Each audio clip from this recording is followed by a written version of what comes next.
या ठिकाणी आपण बघू शकता महाराष्ट्रातले हजारो आशा आणि गटप्रवर्तक आझाद मैदानावर येऊन बसलेले आहेत।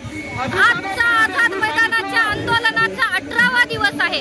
खरं तर हे चित्र खूप लाजिरवाणं आहे। महाराष्ट्रात बेटी बचाओ बेटी पढाओचा नारा देणारा सरकार आहे। फुले शाहू आंबेडकर शिवबा छत्रपतींचं नाव घेऊन सत्तेवर बसलेला सरकार आहे। त्याच महाराष्ट्रातल्या लेकी आज उन्हातानात उपाशी तापाशी थंडी हवेत या ठिकाणी 18 दिवसापासून बसलेले आहेत। आपण हे चित्र बघू शकता की अत्यंत वेदनादायी चित्र आहे। आज आम्ही सरकारला विनंती करतोय, आम्हाला आशा आहे, अनेकदा माननीय मुख्यमंत्री साहेबांसोबत बैठका झालेल्या आहेत, कुठलाही तोडगा निघालेला नाही। आज बजेट अधिवेशन आजपासून महाराष्ट्रात चालू झालेलं आहे।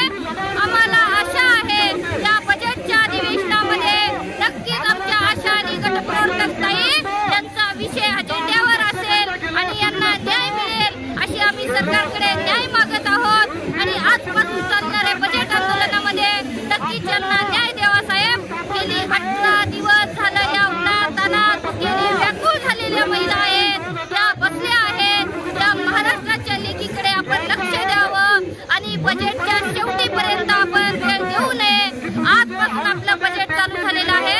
आजच्या तारखेत मनात आणलं तर आपण या सावित्रीच्या लेकींना न्याय देऊ शकता, म्हणून आम्ही तुम्हाला कळकळीचं आव्हान करतोय। आम्ही तुम्हाला विनंती करतोय या चालणाऱ्या आंदोलनाला आपण इथं स्थगिती द्यावी।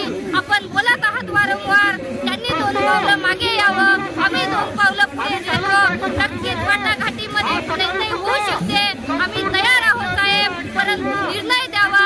आपण जी घोषणा केलेली आहे 7 आणि 10 हजाराची घोषणा आपण केलेली आहे, आम्ही म्हणतो फक्त त्याची अंमलबजावणी करा आणि आम्हाला न्याय द्या। नक्कीच आपण वाटाघाटी करशाल असं आम्हाला आत्म्यातून वाटतं। आपण वाटाघाटी करावी, आपण कृती समितीसोबत बैठक लावावी आणि याच्यातून मार्ग काढावा।